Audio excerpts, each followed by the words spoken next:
ये आपका डीएनए है, ये आपका आरएनए है, और यहां पर आपकी अमीनो एसिड की लॉन्ग चेन बन गई, प्रोटीन बन गया। दिस इज प्रोटीन, ठीक है। तो ये डीएनए है, डीएनए से आरएनए बना, डीएनए से आरएनए बनने को बोलते हैं ट्रांसक्रिप्शन। क्या बोलते हैं? ट्रांसक्रिप्शन। और आरएनए से जो प्रोटीन बनता है उसको बोलते हैं ट्रांसलेशन। क्या बोलते हैं? ट्रांसलेशन। और डीएनए से अगर वापस डीएनए बन जाए तो उसको बोलते हैं डीएनए रेप्लिकेशन। क्या बोलते हैं? DNA replication. यहाँ तक सारी बातें क्लियर है। और प्रोटीन क्या होता है? Protein is a long chain of amino acid. Protein क्या है? एक लंबी चेन होती है अमीनो एसिड की, this is protein. And this amino acid is hold together by, this is peptide bond, this is peptide bond. Clear हो गई सारी बातें। अमीनो एसिड की लॉन्ग चेन होती है protein, protein hold together by peptide bond. और DNA से RNA बनना ट्रांसक्रिप्शन, आरएनए से प्रोटीन बनना ट्रांसलेशन, और डीएनए से डीएनए बनना डीएनए रेप्लिकेशन। ठीक। अब डीएनए के बेस पेयर देखते हैं, आरएनए के बेस पेयर देखते हैं। तो जब आप डीएनए को देखोगे, अच्छा एक बात और, डीएनए के बेस पेयर तो बता दूंगा। डीएनए का अगर एक छोटा सा टुकड़ा होता है तो उसे हम बोलते हैं जीन। जीन क्या होता है? अगर आपसे कोई भी पूछे कि what is gene, gene is a fragment of DNA. एक छोटा सा टुकड़ा, एक छोटा सा भाग डीएनए का, उसे आप कहते हैं gene. So what is gene? Gene is a fragment of DNA, fragment of DNA. चलिए देखते हैं डीएनए में कौन कौन से बेस पेयर होते हैं। तो जब आप डीएनए की स्ट्रक्चर को देखोगे तो डीएनए जो होता है डबल स्ट्रैंडेड होता है, डबल स्ट्रैंड होते हैं यहाँ पर। डीएनए के बेस पेयर होते हैं ए, टी, सी, सी, मतलब कि adenine, thymine, guanine, cytosine. DNA में एडेनिन जो है थाइमिन से जुड़ता है डबल बॉन्ड से, और ग्वानिन जो है साइटोसिन से जुड़ता है ट्रिपल बॉन्ड से। ये बातें याद रहेगी, आगे काम आएगी। ठीक। और डीएनए जो होता है स्टेबल होता है as compare to RNA. Clear? Now next is RNA. RNA में होते हैं बेस पेयर 4 एयूजीसी। कौन से होते हैं? एयूजीसी। तो this is your RNA. RNA is a single strand, single होता है आपकी मेरी तरह सिंगल स्ट्रैंड, है ना। आरएनए में जो बेस पेयर होते हैं वो होते हैं ए यू डी सी। अब आप देख सकते हैं डीएनए में क्या था? A T G C. RNA में क्या है? ए यू जी सी। मतलब कि यहाँ पर टी की जगह क्या आता है? यू आता है। यू का मतलब होता है यूरासिल, यूरासिल होता है। तो यहाँ पर कैसे बाइंडिंग होगी? यहाँ पर बाइंडिंग होगी ए और यू की डबल बॉन्ड से, जी और सी की ट्रिपल बॉन्ड से। ये बाइंडिंग हमेशा ध्यान रखना। ए है तो टी से जुड़ेगा, जी है तो सी से जुड़ेगा डीएनए में, डीएनए में। पर अगर आरएनए है तो ए है तो यू से जुड़ेगा, ए है तो हमेशा यू से जुड़ेगा। अगर मैं उल्टा पूछ लूं यू किससे जुड़ेगा, अरे भैया ए से। ए किससे जुड़ेगा? यू से। उल्टा पूछ लूं तो क्या हो गया? यू ए से जुड़ेगा, ए यू से जुड़ेगा, जी सी से जुड़ेगा, सी जी से जुड़ेगा। यही की बात है ना। अभी पूछूंगा आपसे आगे। ये सारी बातें भी क्लियर है? चलिए, तो अभी आप थोड़े बहुत तैयार हो गए प्रोटीन सिंथेसिस के लिए। करते हैं प्रोटीन सिंथेसिस। बस ध्यान से देखते जाओ, सुनते जाओ, समझते जाओ। देखो, प्रोटीन सिंथेसिस आपको पता है ना, प्रोटीन सिंथेसिस को हम कहते हैं ट्रांसलेशन। क्योंकि डीएनए से आरएनए बनना इट इज ट्रांसक्रिप्शन, आरएनए से प्रोटीन बनना इट इज ट्रांसलेशन। ठीक है। और protein synthesis occurs in cytoplasm. ठीक है, हमें दो बात क्लियर हो गई। प्रोटीन सिंथेसिस को बोलते हैं ट्रांसलेशन, साइटोप्लाज्म में होती है। और प्रोटीन का मतलब होता है long chain of amino acid which is hold together by peptide bond.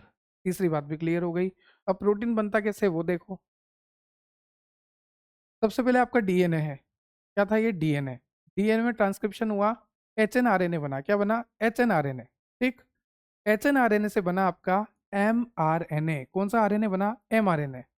कई तरह के आरएनए होते हैं, आरआरएनए, एमआरएनए, टीआरएनए। टी का मतलब ट्रांसफर आरएनए, एम का मतलब मैसेंजर आरएनए, और आर का मतलब भी राइबोज आरएनए। ठीक है, राइबोसोमल आरएनए। तो यहाँ पर ये एमआरएनए बना। सबसे पहले हमारे पास डीएनए था, डीएनए से हमने एचएनआरएनए बनाया, एचएनआरएनए से हमारा क्या बना? एमआरएनए बना। ये एमआरएनए में आपको लिखा हुआ है 5 प्राइम टू 3 प्राइम। इसका मतलब क्या होता है? कई बच्चे कंफ्यूज होते हैं। 5 प्राइम का मतलब कार्बन की पोजीशन की बात कर रहे हैं, इधर भी 3 प्राइम का मतलब कार्बन की पोजीशन की बात कर रहे हैं। ठीक है, तो 5 प्राइम टू 3 प्राइम। अब जैसे ये एमआरएनए बना, ये किसके अंदर बन रहा है? न्यूक्लियस के अंदर बन रहा है, न्यूक्लियस के अंदर बन रहा है। तो न्यूक्लियस में होते हैं छोटे छोटे न्यूक्लियर पोर। क्या होते हैं? न्यूक्लियर पोर होते हैं। तो जैसे ही mRNA बनता है, ये न्यूक्लियर पोर के थ्रू बाहर आ जाता है, बाहर आ जाता है। और बाहर कहाँ आ जाता है? साइटोप्लाज्म में आ जाता है। तो अंदर क्या क्या हुआ? डीएनए से एचएनआरएनए बना, एचएनआरएनए से एमआरएनए बना, एमआरएनए 5 प्राइम टू 3 प्राइम, फिर ये एमआरएनए जो है न्यूक्लियर पोर के थ्रू आपके साइटोप्लाज्म में आ गया। अब ये एमआरएनए आ चुका है न्यूक्लियर पोर के थ्रू साइटोप्लाज्म में। जब आप इस एमआरएनए को देखोगे, so this is your 5 prime, this is your 3 prime, this is your 5 prime, this is your 3 prime. ठीक है। आगे आगे लगी होती है कैप। क्या लगी होती है? Cap like structure. तो यहाँ पर लगी है कैप, और आगे कैप है, और पीछे क्या होती है? टेल स्ट्रक्चर होती है। तो 5 prime to 3 prime, this is mRNA जो कि न्यूक्लियस में बना है, न्यूक्लियर पोर से बाहर आया है। आगे कैप है, पीछे टेल रीजन है। ठीक है। अब यहाँ पे बहुत ध्यान से समझना, यहाँ पर आपके कोडोन लगे होते हैं। अगर आपको कोडोन नहीं पता, बिल्कुल नहीं पता क्या होते हैं, तो मेरी बात सुनो। कोडोन का सीधा सा मतलब है, अभी जो आपने वो बेस पेयर देखे, AUGC, देखे ना, आरएनए में बेस पेयर होते हैं AUGC। तो वहां से कोई भी 3 बेस पेयर ले लो, 3 नाइट्रोजन के बेस पेयर, 3 नाइट्रोजन के बेस पेयर एक कोडोन बनाते हैं। बस इतनी सी बात याद रखो। जैसे कि आप देखो, एडेनिन, यूरासिल, ग्वानिन, तो ये 3 नाइट्रोजन के बेस पेयर एक कोडोन बना दिया। यू 3 नाइट्रोजन के बेस पेयर एक कोडोन बन गया। AUC 3 नाइट्रोजन के बेस पेयर एक कोडोन, एक कोडोन। 3 नाइट्रोजन के बेस पेयर एक कोडोन बनाते हैं, और ये कोडोन अमीनो एसिड बनाते हैं। ठीक है सर, हमें क्लियर हो गया। आप कहना चाह रहे हो कि 3 नाइट्रोजन के बेस पेयर आरएनए वाले, जैसे कि AUGC, इसमें से 3 ले लो, तो आपके कोडोन बन जाएगा। और यही कोडोन आगे जाके अमीनो एसिड की सीक्वेंस डिसाइड करेंगे, और अमीनो एसिड की सीक्वेंस ही तो प्रोटीन होती है। अब तो समझ में आ गया लल्ला? ठीक है, चलिए आगे चलते हैं। ठीक है सर, यहाँ तक भी क्लियर हो गया। आगे चलो अब देखो, this is your 5 prime, this is your 3 prime. ठीक है। और यहाँ पर जो सबसे पहला आपको कोडोन दे रखा है वो है AUG। और हमेशा ध्यान रखना, AUG जो होता है, ये जो है स्टार्टिंग कोडोन होता है। हर हर प्रोटीन में सबसे आगे AUG मिलेगा, स्टार्टिंग कोडोन है। क्या है ये? स्टार्टिंग कोडोन है। मतलब कि प्रोटीन सिंथेसिस यहीं से स्टार्ट होगी। This is starting codon. एक बात और मैं आपको बता दूं कि ये जो 5 प्राइम टू 3 प्राइम mRNA है ना, इसमें कई जगह पर UTR देखने को मिलेगा। UTR का मतलब अनट्रांसलेटेड रीजन, मतलब कि ऐसा क्षेत्र, ऐसा एरिया जहां से कोई भी प्रोटीन सिंथेसिस नहीं होगी। तो मैं ये कह सकता हूं कि यहाँ पर थोड़ा बहुत UTR है, यहाँ पर थोड़ा बहुत UTR है। UTR का मतलब होता है अनट्रांसलेटेड रीजन। ये बात क्लियर हो गई? ठीक है, ठीक है। तो यहाँ पर हमने देखा कि 3 3 बेस पेयर लगा रखे, 3 3 बेस पेयर लगा रखे, 3 3 बेस पेयर लगा रखे, और 3 बेस पेयर से एक कोडोन बन रहा है, और वो कोडोन जो है अमीनो एसिड बनाता है। ठीक है। आगे जाके कोडोन क्या बनाएगा? अमीनो एसिड बनाएगा। यहाँ पे लिखा है each one codon made up of 3 nitrogen bases form specific amino acid, and this is the starting codon. और जब ये प्रोटीन सिंथेसिस चलती रहेगी, चलती रहेगी, चलती रहेगी, चलती रहेगी, अमीनो एसिड बनता रहेगा, बनता रहेगा, बनता रहेगा, बनता रहेगा, तो एक स्टॉपिंग कोडोन भी आता है। स्टॉपिंग कोडोन मतलब कि अब अमीनो एसिड नहीं बनेगा। अब जितने अमीनो एसिड बने वो सब रिलीज हो जाएंगे, मतलब कि अब प्रोटीन रिलीज हो जाएगा। ये स्टॉपिंग कोडोन है जो कि स्टॉप कर देगा प्रोसेस को। ठीक, क्लियर हुआ यहाँ तक? तो this is your stopping codon UAA। 3 तरह के स्टॉपिंग कोडोन होते हैं, UAA, UAG, UGA। मैंने आपको फिलहाल UAA दिखा रखा है, तो बात खत्म। जितना है उतना ही काफी है। चलिए ठीक है, ये बात क्लियर हो गई। ठीक, अब क्या होगा, ध्यान से सुन, ध्यान से सुनना। ये आपका 5 प्राइम, ये आपका 3 प्राइम, ये आपकी टेल, ये आपका cap. This is cap, this is tail, ये आपका 3 कोडोन AUG। और ये पूरी स्ट्रक्चर किसकी है? mRNA की। ठीक, इसके पास आएगा tRNA। इस कोडोन के पास पता है कौन आएगा? tRNA आएगा। सर tRNA क्यों? अरे नाम से पता लग रहा, ट्रांसफर ट्रांसफर ट्रांसफर। तो ये ट्रांसफर होगा ना, tRNA पहुंचेगा। पर tRNA खाली हाथ नहीं जाएगा। tRNA बड़ा समझदार है। पता है क्या करेगा? tRNA किस तरह से बनाऊं? This is your tRNA। अब देखो क्या होता है। टीआरएनए के पास वही टीआरएनए वहां जाएगा जिसके पास एंटी कोडोन होगा। क्या होगा? जिसके पास एंटी कोडोन। अब ये एंटी कोडोन क्या होता है? एंटी कोडोन का मतलब मैं आपको समझाता हूं। मैंने आपको शुरू में बोला था कि ए यू से जुड़ेगा, जी सी से जुड़ेगा। उल्टा कर लो, यू ए से, सी जी से, है ना? यही बोला था ना मैंने आपको कि ए जो है यू से जुड़ेगा, जी जो है सी से जुड़ेगा, यही बोला था। तो अब यहां पर ए यू जी है, तो इसका अपोजिट क्या होगा? ए यू जी। ए किससे जुड़ेगा? ए यू से जुड़ेगा, तो यहां पर पहला वाला यू है। और ये यू किससे जुड़ेगा? यू ए से जुड़ेगा, तो यहां पर दूसरा वाला ए है। जी किससे जुड़ता है? सर जी सी से जुड़ता है, तो यहां पर तीसरा वाला सी है। मतलब कि उसका जस्ट अपोजिट है जो जुड़ने वाला मामला है। तो ऐसा टीआरएनए जाएगा जिसके पास एंटी कोडोन होगा। एंटी कोडोन मतलब कि उससे जुड़ने की क्षमता होगी, उसका जस्ट अपोजिट होगा। आप देख सकते हैं ए यू से जुड़ेगा, यू ए से जुड़ेगा, जी सी से जुड़ेगा, इस तरह से। तो ये टीआरएनए जाएगा।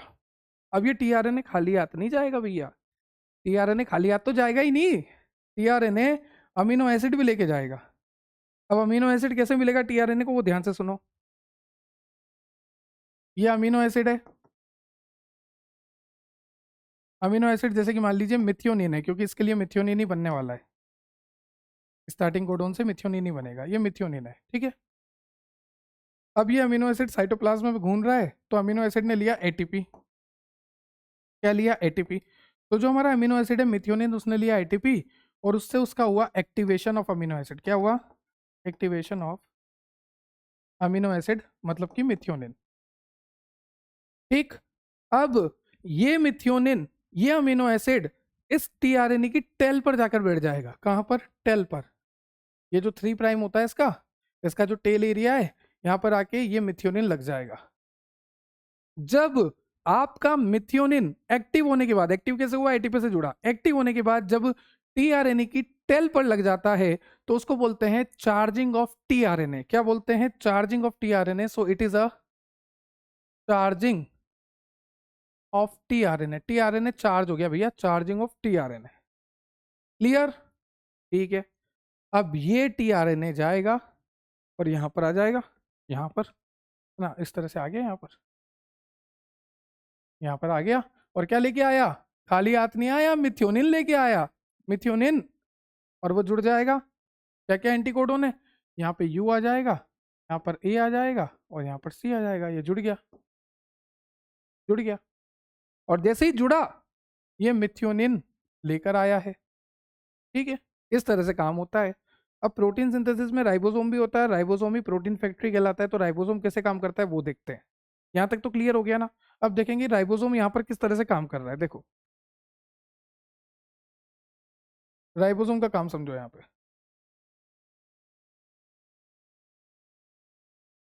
राइबोसोम, राइबोसोम भैया, राइबोसोम भैया, राइबोसोम भैया। तो देखो, सबसे पहले क्या होता है, ये एमआरएनए की सीक्वेंस रिलीज होती है।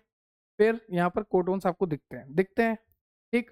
तो सबसे पहली स्टेप क्या होती है? सबसे पहली स्टेप प्रोटीन सिंथेसिस की होती है, वो होती है charging of tRNA. TRNA cytoplasm में चार्ज होगा। हो गया। दूसरी स्टेप क्या होती है? दूसरी स्टेप होती है कि राइबोसोम की स्मॉलर सब यूनिट जो होती है, वो नीचे आके अटैच हो जाती है इस तरह से। ये दूसरी स्टेप है जहां पर राइबोसोम की स्मॉलर सब यूनिट अटैच हो गई। क्या हो गया? राइबोसोम की स्मॉलर सब यूनिट अटैच हो गई। ये दूसरी स्टेप है। तीसरी स्टेप में क्या होता है कि ये चार्जिंग जो टीआरएनए की हुई थी, ये चार्ज टीआरएनए आके यहाँ बाइंड हो जाता है। तो ये तीसरी स्टेप है, थर्ड स्टेप।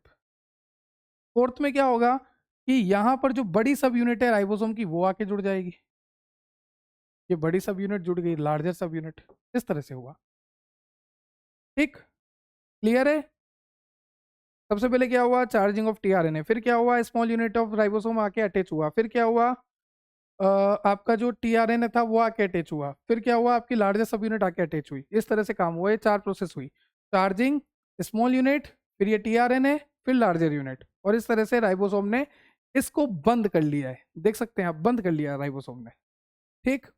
अब ध्यान से देखिएगा, अगला कोडन क्या है? You you you you you you. अगला कोडन क्या है? You you you. तो ये यू यू यू है ना?